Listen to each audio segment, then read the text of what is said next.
I'm going to introduce a very special guest, and she'll get into her story, her situation, which is truly remarkable.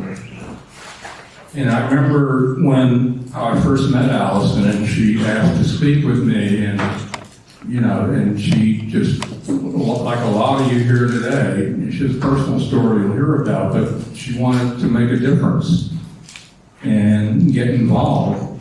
And correct me if I'm wrong, you really didn't know. You didn't know anything. And I sat with her, and it became a very, very quick study. And almost to the point where, you can do this all, and it's truly an amazing journey that somebody had with an idea and brought it to fruition.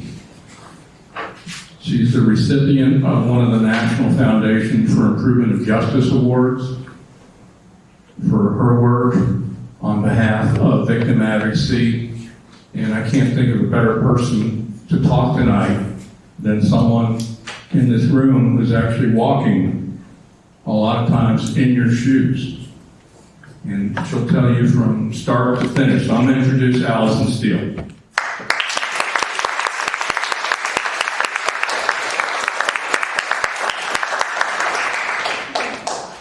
Thank you, Andy. And I want to give a very special thanks to Ms. Rania also. Where'd she go? She's in here somewhere.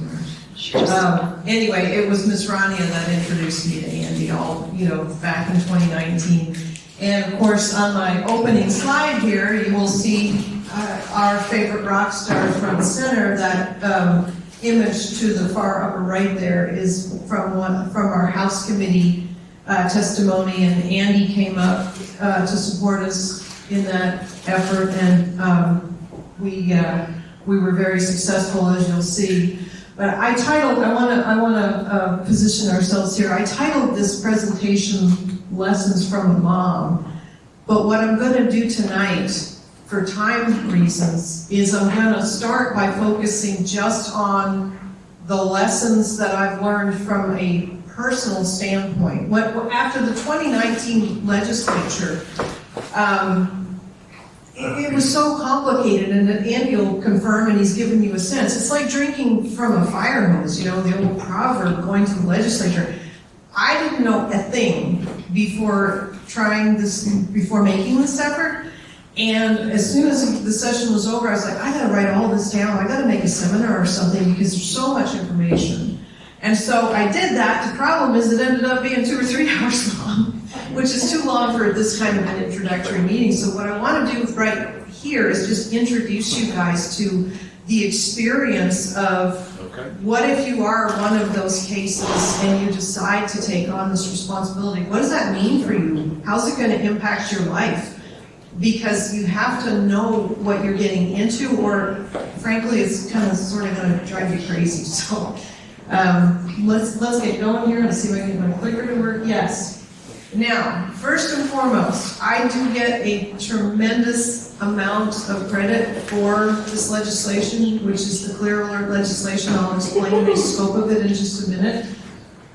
But the fact of the matter is that if you're like me and you try as an individual constituent to do this kind of a thing and make this effort, if you don't have good, strong legislators in your corner, nothing's going to happen. We were very fortunate in that we were able to attract some senior legislators and some very effective people.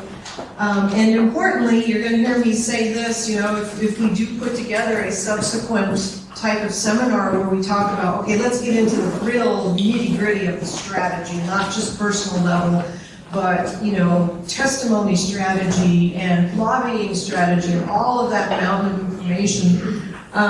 You're going to hear me say, and I'll say it now, the best way to succeed in Texas politics is to not be political. You have to kind of set aside everything that you hear on the television and all of the stereotypes that we get shoved into our awareness from, certain news organizations with a slant one way or another. because it's not about that, especially at the Texas level. A little different at the federal level, from what I understand it, but at the Texas level, it has a lot to do with cooperation.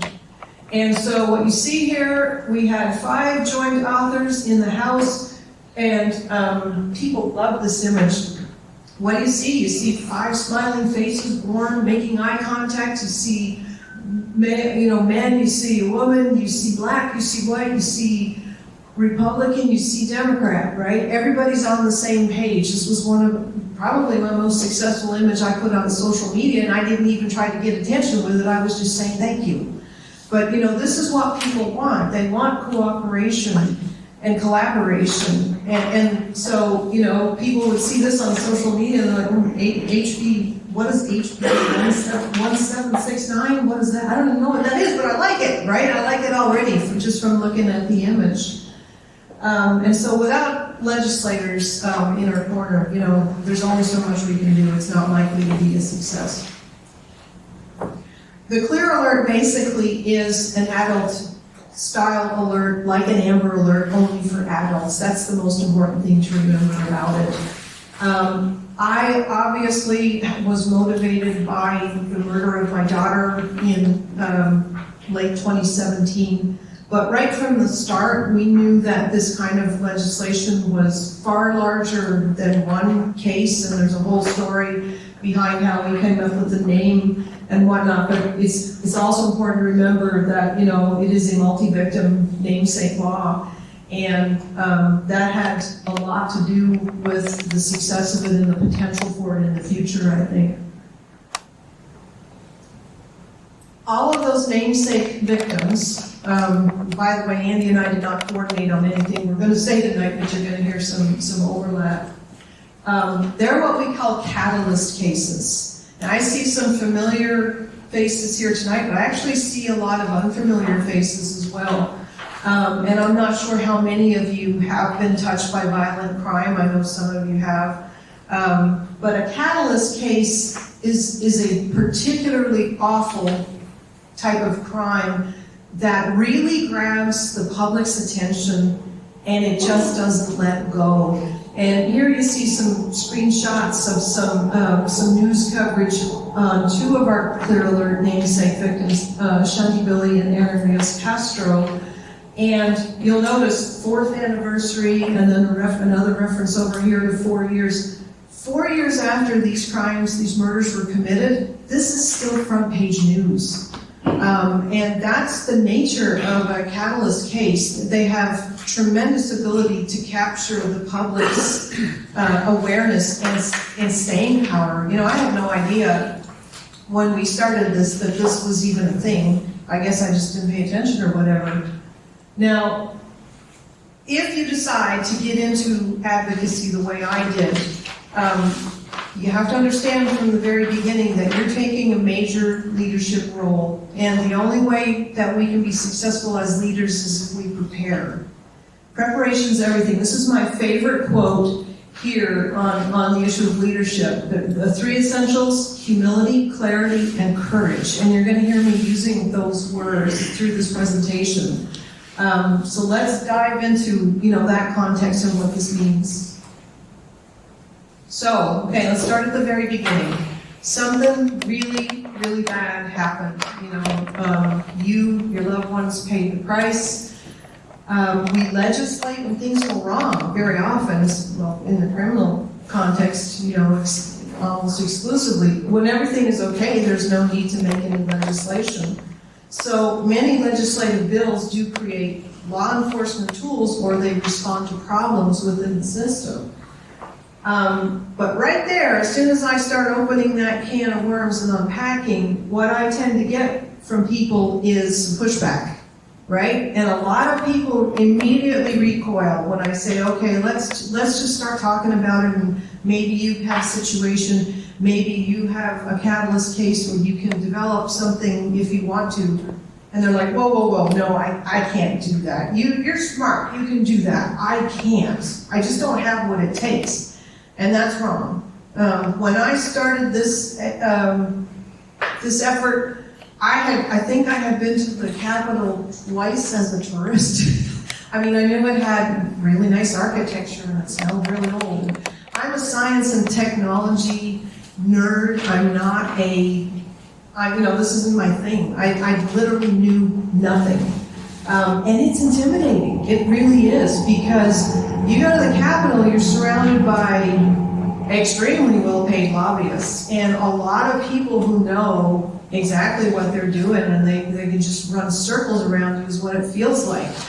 But you have to remember that this system is your system. It belongs to all of us. It's not just for the high-paid lobbyists. So this is my favorite image. See a teeny tiny plane, kind of like, oh, I don't know. But, the way to deal with that, drinking from a fire hose and that overwhelming feeling is just to break it down into little pieces. And it is manageable. Crime Stoppers is here to help you guys if you decide to take it on the same way that they helped me. The resources are out there, and it is doable. You can tackle it if you decide that you want to, if it's right for you. Okay, so having gotten that inhibition addressed and out of the way, let's say that in your situation, there's a potential solution that can be legislated, and you decide to either be the leader or you're going to be heavily involved with the leader and you're going to, make that effort. The first thing you have to do is be clear about what that decision may mean for you. It is your right to participate in the system, and if you have been a crime victim, you have been stripped of pretty much everything that was important to you. So this kind of activity, this involvement, does have the potential to be somewhat restorative if you look at it the right way, but it also comes with personal costs. And the way I encourage people to look at it is to take 5 different considerations or factors, into account as they're deciding, do I want to go for it? Number 1, you have to look, if you are a crime victim, especially if you're murdered, you've had a loved one who's been murdered as we have, you have to look at your own capability and say, can I do it? I mean, am I ready? Am I ready? You're not a failure if you decide it's not your time. Okay, one of the saddest things that I've ever had, I don't see any of them here this evening, they know who they are, but they've come up to me and said, gosh, what you've done is just amazing, it's wonderful. I haven't accomplished nearly as much, and I feel so bad because I feel like I'm not doing any justice to my loved one the way you've done to yours. And I'm like, stop, okay? You can't do that to yourself. This may be your path, or you may have another path, or maybe you're just not ready, but you can't be, it's not fair to yourself to beat yourself up like that, okay? It was over a year before I could really get into it, and just to give you a little tip, I'd say, well, maybe I want to do this, but doing it makes me have to face everything that's happened and not happened in criminal justice. And, well, maybe I'll try. And so I'd open up my computer, and I'd have to shut it down like after 10 minutes because I just wasn't ready. But then the next day, guess what? I'd open up the computer, and maybe I'd get 15 minutes. So you kind of get your skin thickened that way, rather than trying to force yourself through it. No, you got to take it slow and just check in with yourself and realize, maybe I can do it. Also, you have to realize that the element that comes into this is actually humility. As we were going through the 2019 legislature, I happened to be watching TV one day, and gosh, this was painful. The Santa Fe High School mass murder took place during that legislative session, and this mother was being interviewed, and bless her heart, part of me was going, gosh, I don't know how she got to because this sounds critical, and I don't mean it to be critical, but she said on KTRK, which is Channel 13, my kid died on your watch, you owe me. And I just kind of winced. Was she justified in saying that? and feeling that way, 1,000%, right? Absolutely justified. I feel like that every freaking day of my life. But here's what I'm going to tell you. None of us get what we're owed. We get what we work for. And that's just the truth of it. So it doesn't matter what you're legitimately owed. If you want to do this kind of work, the best approach is not to have that mindset. The best attitude is one of humility, and it's hard. I'll be the first to tell you that. And to ask yourself, okay, if this is what I really want, is for this bill to pass, how do I make that happen? What do I have to do? How do I need to step up? Just to give you an anecdote about how important that distinction can be. When I was at the Texas Capitol, I would talk to anyone who would talk to me, anyone who listened to my story, because all of the people there, regardless of who they are, have something to teach you, especially if you're like me and you don't know diddly squat. So I would talk to some of the paid lobbyists, and try to get some tips from them and whatnot. And one day, one of those lobbyists who was not involved with our legislation called me up and said, "Who are you?" And I was like, well, I'm just me. I mean, I don't understand your question. And she said, "You got Senator Taylor. Nobody gets Senator Taylor. So who are you? How did you do that?" And I didn't know what to say, but the bottom line is that maybe the fact that I went in there not demanding and being confrontational and saying, "You owe me," that wasn't my way. I went at it from the standpoint of saying, Texas needs this, right? Texas needs this bill, this legislation. Can you help me? What can I do? Tell me what to do and I'll do it. So that was the attitude, and I think it helped a lot. So, as the old saying goes, be humble or you will stumble, even though a lot of the time people want to raise someone's neck instead, but we just can't. Question? Yes? What was the lobbying part of your activity? How did you do that? Was that I'm laughing because my husband was reminding me that I lived in a parking lot among the homeless people as I was there. I live in Houston. I'm from, we live in North Galveston County, but I went to Austin, I believe it was 10 times during the session. And I was self-funded, so I wasn't staying in, downtown Austin has really nice hotels. But we have a camper van, and so I was paying 24-hour parking last time. Was it 18th and Lavaca? People would say, "Can I take you to dinner? Where should I pick you up?" And I said, 18th and Lavaca, parking lot. And they're like, "What?" And I'm like, "Hey, I'm paying my parking fees, right? I don't want to make a spectacle of it, but at that time, that was before Austin passed its no camping ordinance. So technically, I wasn't illegal. I was surrounded by a lot of homeless people." Anyway, we'll get into that in a minute too. So. And the short answer to your question is, I went back and forth. So I would go up on a regular basis. I'd walk into my state rep's office, and a lot of what you do is through the staffers, because there are many, many staffers, right? And they're all serving one mind, representative or senator. So I'd walk in and I'd say, "I'm back.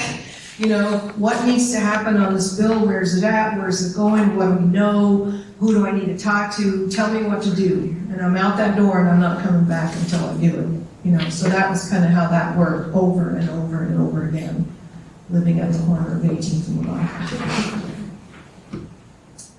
You got to think about your mental health and what's important to you if you decide to get heavily into this stuff. Because if you do have a catalyst case, if you are one of those parents or those other loved ones, and you get into this, as Andy said, the media, the legislature, it's all part of the same whole. And you're gonna lose your privacy. You see this here? That's my daughter's bedroom that I'm sitting in front of. That's my office. That's the outside of my house. Millions of people have seen me on TV, literally millions. And this party's just getting started because we haven't gone through a criminal trial except for a mistrial. And this is one of those cases which is not going away. So if you're a crime victim, you've already suffered devastating losses. Are you willing to give up even more? You have to get that straight in your mind. This is a big one. Every day, you're going to be forced to relive what happened to you or your loved one if you get into this line of work. It's inescapable. And we advocates help each other out because we all have days where we just can't do it. Believe it or not, I have actually written testimony for other survivors because they'll call me up and this has happened where they say, you know, I can't relive it again today. I don't know what to do. I'm scheduled to testify tomorrow and I can't get it out. I can't get it out of myself. And so I've ghostwritten testimony and I've given it to people and I've said, well, tell you what, let's try this. How about, I know your case. Let me write your testimony, but don't read it. You take it and make another draft as to how your words would be, you know, you do your own words. And that works surprisingly well because it just gives them a little bit of space where they don't have to be the only ones there reliving it. It takes some of the pressure off them.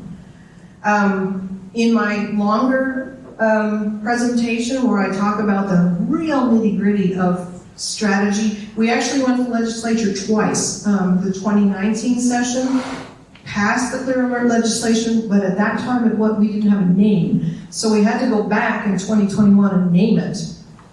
Totally separate legislative process, totally separate strategy for reasons I won't get into, but I had the luxury, I had to win minds first. You win hearts and minds, but if you don't win the mind first, the heart is not going to follow as strongly. So we won the minds in 2019, and then we had to turn around and do some heart winning in 2021 strategically. And Rena Castro, mom of our namesake victim, Aaron Rios Castro, was one of our testifiers in the House committee. It happens to all of us. So, and this is a very confusing slide because I've got a picture of the passage of our bill in the House. And it's all blurry. And remember, I said I was going to go in with very low-key, steady, reliable, non-confrontational attitude when I was dealing with legislators. And that flew in the face of the stereotype because people expected to see a hysterical, crying mom. And believe me, I had my moments, but I was really trying hard. Remember the movie League of Their Own, where the I want to say Tom Cruise, but it's Tom Hanks, where he goes, there's no crying in baseball. Well, I decided there's no crying at the Capitol. It was not exactly a realistic expectation to make of myself, but if you take that tact and you are a victim of violent crime, you're going to have to deal with yourself. You will learn where every restroom is on all 4 floors of the Texas Capitol, because that is where you will go to compose yourself. And so this particular day when this bill passed the House, we knew this was our make or break. We all did. And so I was sitting there in the gallery with my husband, and everybody was texting me, advocates, friends, parents of murdered children, people, you know, members of the press corps. They were all texting me saying, Alison, I'm praying for. I literally had people in front of the live stream on their knees praying to God that this bill passed the House that day, because that was what we needed to do in order to have a chance of getting to the governor. So I was in there shaking like a leaf, and it actually became like baseball, because when it went up on the screen saying passage to engrossment, everybody on the other side who was texting me, you know, in front of the screen saw it at the same time, and the crowd went wild, you know, home run type of thing. And I just lost it. I mean, I couldn't, it was such an intense moment. And I ran out of the House gallery, all the way around the rotunda to this teeny tiny little ladies' room. And I have a point here, let me just get to it, about the trolls. So I'm in my stall, shaking like a leaf, trying to pull myself together. And you know, it was almost unbearable. And at the same time, I'm remembering all those people who were mortally offended because I wasn't the hysterical crying mom, right? And I got comments like, well, something wrong with you. Your kid's dead and you don't even seem to care. It's like you're the ice woman. No wonder your kid's dead. Any kid would be dead with a mom like you. That's what trolls do, right? And so I'm sitting in this stall just composing myself. And it feels like crazy town. And I kind of, in those moments you ask yourself, what did I get myself into? How did I even get here? So anyway, that's a hazard that you have to be aware of. There's a lot of weird people out there. And the legislature brings them all to the surface. Okay, second factor that you need to consider is one of sheer logistics. Guess what? Democracy does work, providing you can support yourself while you're exerting your rights. Now, I'm very fortunate in this respect because I have the world's greatest husband. And he is the primary breadwinner, and he was supported. There's no possible way I could have done anything that I did if I didn't have the husband I have, and I wasn't able to rely on him completely. I just wouldn't have had the freedom. Did you record that? It's on tape. I'll send it to you. Yeah. If you make the big time effort like I did and you know nothing, you can count on it being hundreds of hours that you're going to need to spend. And organizations like Crime Stoppers, and I had 14 other nonprofits who were also pitching in a little bit of work, they all help, but it comes down to what you do. And if you start from zero, it's a long, long road. So you have to be really clear about, can I actually take on something, or do I need to pace myself, or do I need to set limits? Your faith is unshakable. There's a screen grab from Twitter. At one point, I had a whopping 74 followers. No matter how important your legislation is, nobody's going to believe in it or be as passionate about it as you are. And some of that comes down to sheer practicality, because everybody has their own lives, they have their own priorities, they have their own responsibilities. And the secret to the whole thing actually is to have a lot of people helping you a little bit, because if you can weave all those efforts together, you end up with something amazing in terms of a whole. But that's a discussion for the more in-depth strategy presentation. You also have to remember that we're at a very bad place socially right now. Crime victims are shunned. The sympathy goes to the offenders disproportionately, not to the victims. Gilda's not, I don't see Gilda here tonight, but Gilda Moskwinsky, the chapter leader for Parents and Murdered Children, likes to make the observation that people, if they see her coming, will cross the road to the other side. Because they can't handle it, they don't know, they can't talk, they don't want to talk to her, they just would rather not have her even exist, right? Those of us who have murdered loved ones have all experienced that. This is a quote from a book. I've talked with this author at length that discusses this conspiracy of silence. And just because you have a great legislative bill and you go to the legislature, this stuff's not going to disappear magically. You're still going to be up against that barrier as well, that obstacle. And you have to have courage. You can't allow any of this stuff to discourage you if you decide to make the effort. Okay, so Andy kind of alluded to this ugly statistic right here. Would you be okay with bill failure on top of all of your other losses as a crime victim? That is a question that you have to ask yourself. One of the mistakes I see some advocates making is, okay, so they lost, especially the parents who lost a child, they get a bill, maybe gets filed, and they put all their hopes and dreams into having that thing pass, because that's going to make, they think is going to fill some of that hole in their soul that's been left there. That's a very, very dangerous thing to allow yourself to do. You have to be realistic. In 2019, the year I went through the session, there were 7,795 bills filed. And guess what?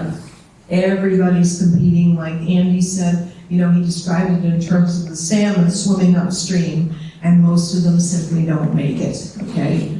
As near as I can tell from published statistics, on a good year, about a quarter of them get through. And if the numbers published are right, on my session, only 16% of them actually made it into law. And that's just the reality that you gotta brace yourself for if you decide to do this kind of thing.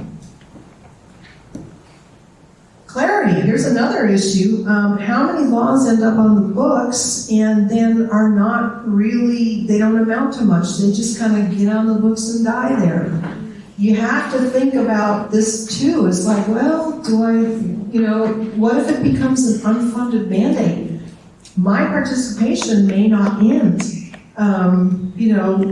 with the passage. Maybe that's not the end, maybe it's just the beginning. And so the question you have to ask yourself is, do you have any interest in following it after the fact? Are you going to continue to advocate or to donate your time or whatever? That's something to keep in mind too. Given all of that, why would, all of those downsides, why would anyone try? Some of you may be thinking that at this point. There's a lot of barriers and a lot of stress and trolls and loss of privacy and all the rest of it. It sounds daunting. It's also a calling though. And that is the answer as to why people try. The picture at the bottom shows Tracy Matheson on the right and her daughter Molly. Molly was murdered a few months before my daughter. And when Tracy was testifying in front of her House committee, she basically boiled it all down and she said, I was going to have to do something. And that's, a place that many of us come to in our lives where we're like, okay, my loved one is gone, my life is destroyed. If I'm going to continue to be here on earth at all, I got to do something.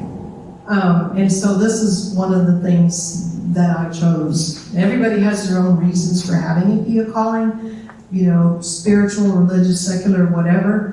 But it's all down to being a calling. We have to do something. This stuff really matters, okay?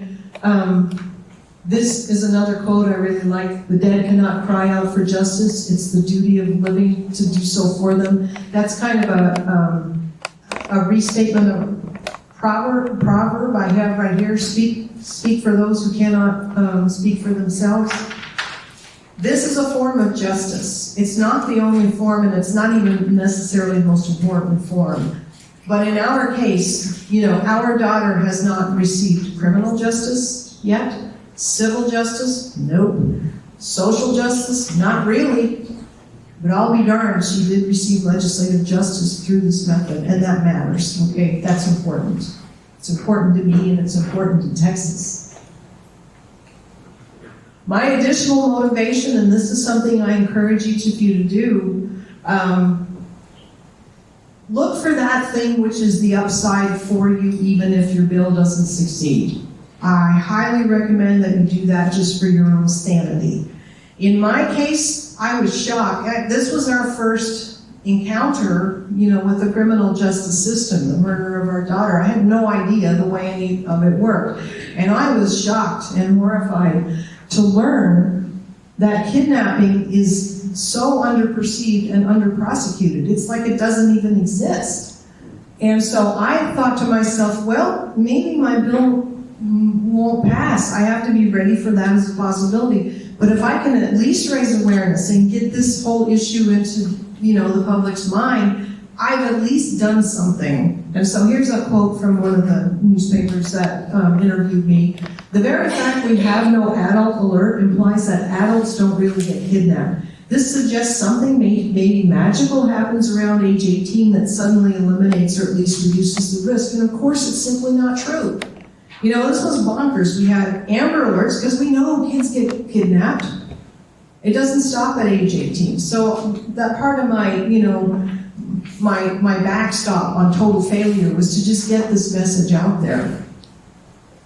Okay, so again, what I just went through, reliving that horror, no privacy, being trolled, a lot of, you give up a lot of your personal time, you give up salary. I gave up in 2019 about a quarter of a year's salary. I had to take time off to go to the legislature because it all happens during business hours. What makes it worthwhile? This does. I knew from the very beginning that the Clear Alert had enormous potential to save lives. This is a alert that happened a couple of months ago, and this is an excerpt, and I blew up part of the email from Chief of Police Francis Pax, because that's the department through which the alert originated, for a missing woman who had been kidnapped by a man who had a protective order. She had a protective order against him.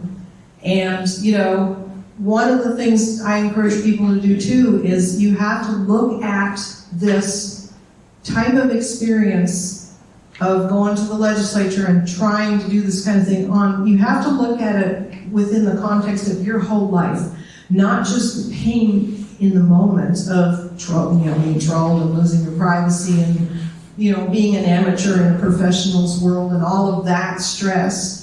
In my case, I've done, if we're talking scale of life, I've done what many millions of immigrants to America have done. I came to this country broke and alone, and I tried to make the most of the gift of life I've been given, and that involved really, really reaching for things, reaching far. But if you are that kind of person who does that, you reach far without a good support system, you're going to fail over and over again. And I've certainly had, my share of failure in life.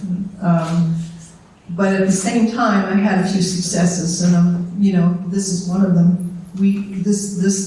What we've done here, what our team did, has definitely helped to save lives, and will save more in the future. And nobody can take that away from us, So that is important. And this as well. There's no crying in baseball. Every time an adult goes missing and there's a vehicle involved, that case becomes eligible to be put up on all of the DMS signs. These are called dynamic messaging. TxDOT operates them. And you may have seen these around Houston. So every time a Clear Alert goes up on the DMS signs, I take the day and I drive all around Houston and I look at all the signs, because part of my daughter is up on that sign. And it's just a little part, but I want to spend some time with it and share that, because it's important. And even if it's the only part of her that I still have left, the C in that word right there, it stands for Kaylee, and that makes it worthwhile. So anyway, there's no crying in baseball. Recapping the 5 considerations then. What was that again that stood for your daughter? I didn't see it. The Clear Alert, the acronym CLEAR stands for Kaylee, Delisa, Aaron, Ashanti, and the rest. It stands for Coordinated Law Enforcement Adult Rescue, but it also symbolizes the letters in their name. So the C in that word is my daughter, and so that's why I said that. Sorry, I didn't make that clear. Recapping, again, these are personal considerations. We got plenty of other strategy we can talk about on another day if anyone is interested. Go to clearalert.org for my contact information, or contact me through Andy and Crime Stoppers. I'm available to anyone who is exploring that question of whether or not, this is something that you might like to do and devote yourself to. But as you do it, you got to think in terms of your grief journey. Are you there yet? Are you able to do it? Are you able to go in with an attitude that's going to get you somewhere? Or do you need to take some time for yourself first? Do you have the support? Money doesn't fall from the sky. Can you be supported if you end up devoting a lot of your hours to this instead of earning a wage? Are you going to be unshakable in the face of the obstacles you're going to face? Because there's going to be a lot of them. Pain on top of pain. Can you take it? Would you be okay with devoting yourself, putting all of this work in, and not having your bill pass, for no failure of yourselves? Because that's a very real possibility. Texas legislature meets every second year for just 140 days, and there's only so much they can get done. And downstream considerations, would you support your law? Would you advocate for it if it did pass so that it doesn't end up as an unfunded mandate? To close, I'd like to show you a couple of very short videos, and Cindy's probably going to help me with that. The first one is a 3-minute video of, just to give you a sense of the mechanics of the Clear Alert legislation passing in the Texas Senate. And a lot of stuff happens very quickly in that video, and that's because it has to go through the constitutional process. And then the second one is, go ahead and hit play there. The second one is some news coverage showing where we're at right now.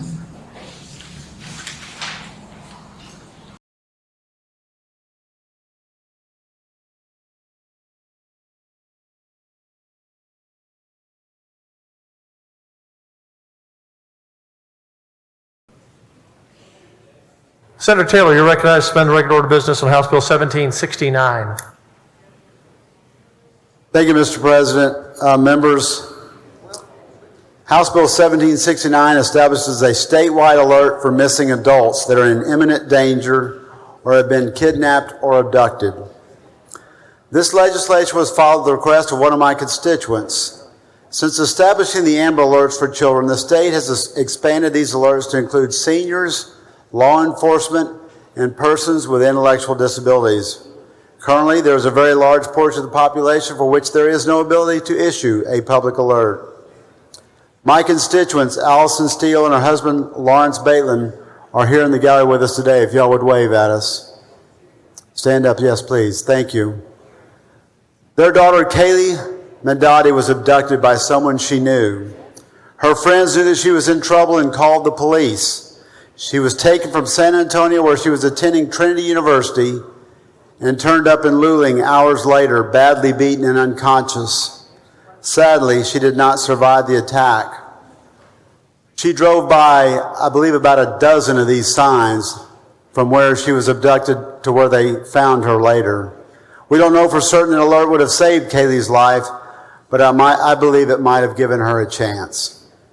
An instance has been reported where perpetrators saw the Amber Alert signs and turned themselves into law enforcement, knowing they would not be able to get far. Members, there are many Kayleys out there we've already lost. I hope you will join me in passing this bill in honor of the ones that we could not save and in support of the lives that we will. With that, I move to suspend the Senate's regular order of business to take up and consider House Bill 1769. Any objection, members? Hearing none. Rules are suspended. Chair lays out in second reading House Bill 1769. Secretary, read the caption. House Bill 1769 relating to the creation of a statewide alert system for certain missing adults. Senator Taylor, you recognize passage to third reading.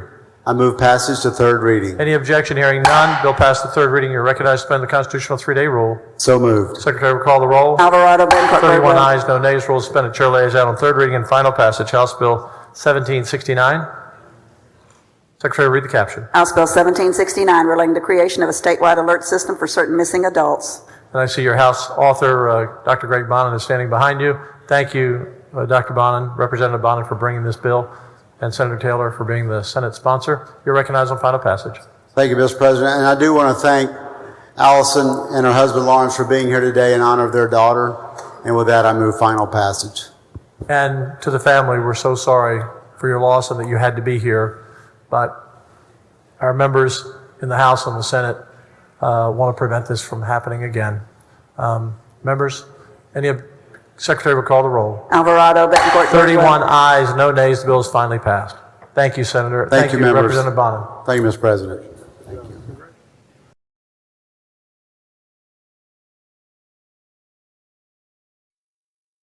Jason Landry, a Texas State University student. Right now, they're searching for him. Search efforts resumed this morning. Authorities found his car New totaled. details surrounding the family still does not have answers. When Texas State University student Jason Landry disappeared one cold December night in 2020, in the critical hours that followed, law enforcement missed an opportunity to use a tool, something called a clear alert. This is the criteria to issue it, but think of it as an Amber Alert for adults. Why wasn't there one issued here?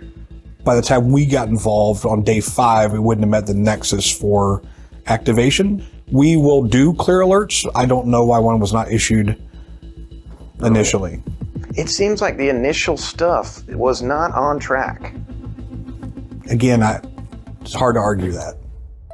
In a more general sense, clear alerts are relatively new. The program started in 2019, and nobody knows more about clear alerts than this League City mom. We just can't leave people hanging out there to suffer, horrible deaths when it's fully preventable in many cases. Alison Steele knows because she lost her daughter, Kaylee, in October 2017. Kaylee Mondati was 19, a Trinity University student, when according to police, she was kidnapped and murdered in San Antonio by her boyfriend, Mark Howerton. Howerton's first and only trial so far ended in a mistrial. Kaylee's room at home, years later now, is very close to how she left it. Why keep everything as it was? It's a way of remaining connected to her and remembering what we shared and the love that we had. Steele was the driving force behind clear alerts, pushing, pulling, doing anything and everything to help make it become law. That the public be alerted when an adult is missing and in danger. But getting law enforcement to use it is not yet second nature. Is this thing being used to its full potential? The short answer is it's kind of a mixed bag right now. Last year, we received about 65 clear alerts, and we activated 50 of them. How many more missing persons cases could have benefited from a broadcast message to the public is not clear. But there are still gaps, and Alison Steele wants to fill them. For her daughter, for Jason Landry, for others. It's already worked. What would your daughter think of all of this? Oh, Kaylee was so loving. I'm glad that I lived to see that one case in which the young woman was kidnapped at gunpoint and recovered. Because the very first thing I thought of was Kaylee would be so proud.